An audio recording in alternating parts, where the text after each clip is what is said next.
HarperCollins presents Overreach, the inside story of Putin's war against Ukraine, by Owen Matthews, read by Saul Reichlin. For Ksenia, Nikita, and Teddy. For with pomp to meet him came, clothed in arms like blood and flame, the hired murderers who did sing, Thou art God and law and king. We have waited, weak and lone, for thy coming, mighty one. Our purses are empty, our swords are cold. Give us glory, blood, and gold. Percy Bysshe Shelley, The Mask of Anarchy, 1819. What this country needs is a short, victorious war. Prime Minister Vyacheslav von Plehve, to Tsar Nicholas II, 1904. Introduction. Everyone must understand, mobilization is ahead and a global war for survival, for the destruction of all our enemies. War is our national ideology, and our only task, our leaders' only task, is to explain to and convince all the Russian people that this is our heroic future.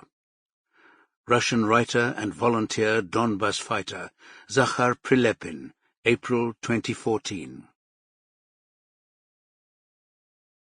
You'd be happy to meet. My old friend Xenia's tone on the phone was flat and wary. It was 28th March, 2022. The war in Ukraine had been underway for a month. You want to meet just for the sake of happiness, or are you going to try to tell me why I'm wrong? Maybe you can tell me why I'm wrong. We can do that too. I'm in Moscow. There was a silence on the line. Maybe some other time, he eventually replied. It's not a good idea for me to be seen with you right now. Once, Xenia had been a rebel.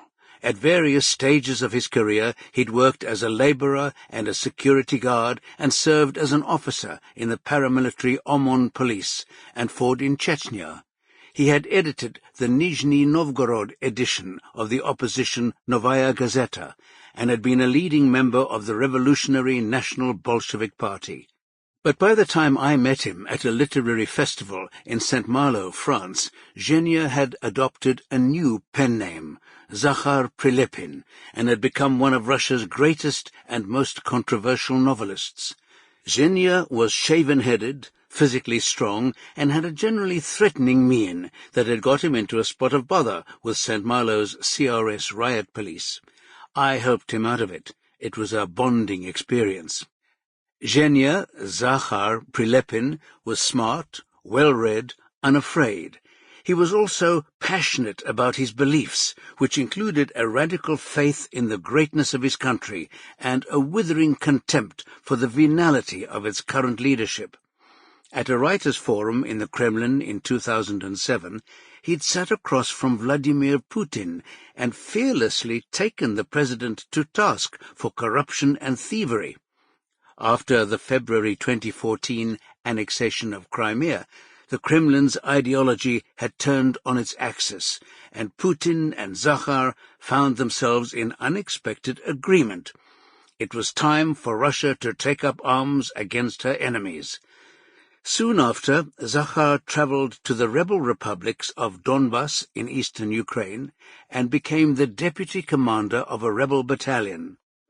In 2020, like his hero, the radical writer and National Bolshevik Party founder Eduard Limonov, Zakhar founded a political party of his own. Its vision was of a manly, belligerent Russia whose destiny it was to purge the world of decadence through war. Zakhar's views may have been poisonous and insane, and were undoubtedly dangerous, but they were sincerely held, and unlike many armchair patriots in the Russian elite who spent most of their time plundering the country they professed to love, Prilepin actually risked his skin for his beliefs. He was once my friend.